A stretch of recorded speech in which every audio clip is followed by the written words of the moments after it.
La Fondation Malek Rosso et bien d'autres organisations de la société civile sont montées au créneau pour dénoncer avec vigueur des propos xénophobes observés depuis la nomination du nouveau directeur général de l'ANIP, Pascal Nyamulenda.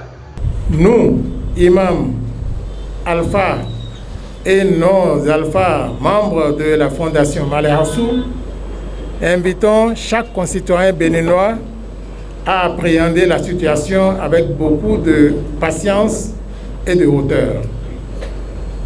Toute réforme qui se veut prospère doit s'inspirer des modèles qui l'ont déjà expérimenté avec succès et en amont faire appel aux acteurs, cadres chevronnés qui ont contribué à sa réussite dans d'autres espaces.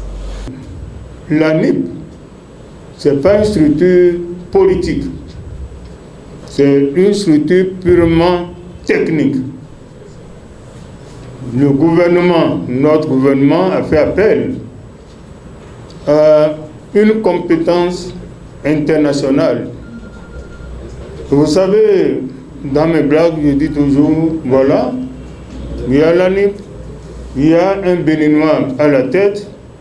Nous courons vers 2026, qui est une période très sensible pour tout le peuple béninois. Ils seront les mêmes à dire, oui voilà, le chef de l'État a mis un Béninois là, et c'est pour les concubinages, c'est pour les tripatouages.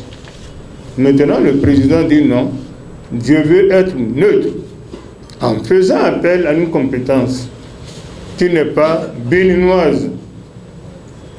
Et pourquoi il va avoir des critiques? C'est quelqu'un qui a fait ses preuves ailleurs.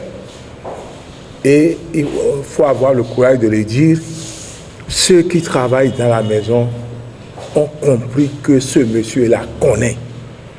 Et c'est pourquoi nous, Alpha Imam, membre de la Fondation Malek Rosso, nous avons décidé de réagir. Le chef de l'État, il est le seul qui peut décider d'engager ou de ne pas engager. Donc il est dans son rôle. Politiciens, laissez-nous en paix. Même si on met ton propre fils président de l'ANIP, parce que c'est pas toi qui es au pouvoir, tu vas dire que je n'ai pas confiance à mon fils là. Parce que c'est l'autre côté qu'il a pris, parce qu'il a la connaissance. C'est ça la politique béninoise. Excellent cadre africain, sollicité par le gouvernement talon à venir faciliter et surtout simplifier le registre d'état civil, le nouveau directeur général de l'ANIP mérite plutôt d'être accompagné et encouragé dans cette nouvelle mission. Ce qui doit nous guider dans nos analyses sur le choix de M. Pascal Nyamulenda comme directeur général de l'ANIP, c'est plutôt son expérience dans le domaine. En qualité de directeur général, l'intéressé a conduit avec succès pendant des années cette réforme de réalisation d'une base biométrique pour son pays. Œuvrant pour la paix, la Fondation Malek Rosso et ses organisations de la société civile soulignent que la diversité des profils au sein des institutions nationales est une richesse. Elle rappelle que de nombreux Béninois occupent des postes de responsabilité dans d'autres nations sans que cela ne soit perçu comme un crime. Pour le développement de notre nation, nous devons faire appel aux vrais connaisseurs de nos défis, peu importe où ils se trouvent. Les autres États l'ont compris.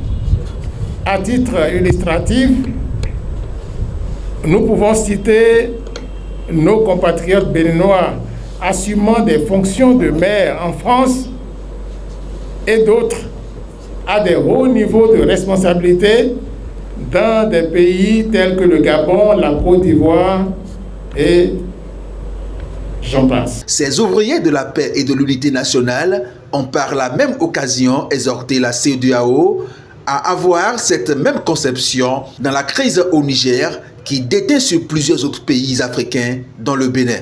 C'est cette concession que nous souhaiterons également que la CEDEAO observe face à la crise au Niger. Quelle que soit notre nationalité, nous sommes tous des serviteurs d'Allah, de Dieu.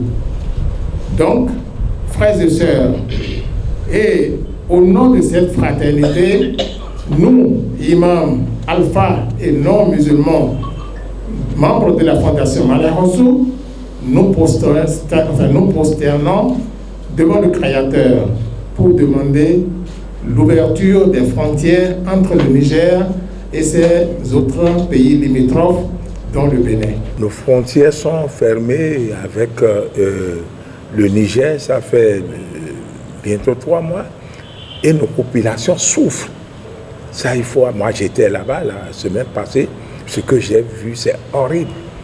Et c'est pourquoi nous demandons aux chefs d'État, membres de la CEDEAO, de penser à l'ouverture de nos frontières.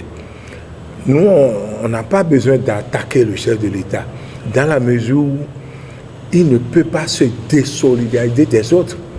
C'est une trahison. Si le chef de l'État décide ou dit, bon, ouvrez la frontière sans l'accord des autres, les gens vont le traiter d'un mercenaire. Et moi, je le remercie du courage qu'il a à régler ce dossier. Lui-même, il est en train de courir pour que les frontières soient ouvertes.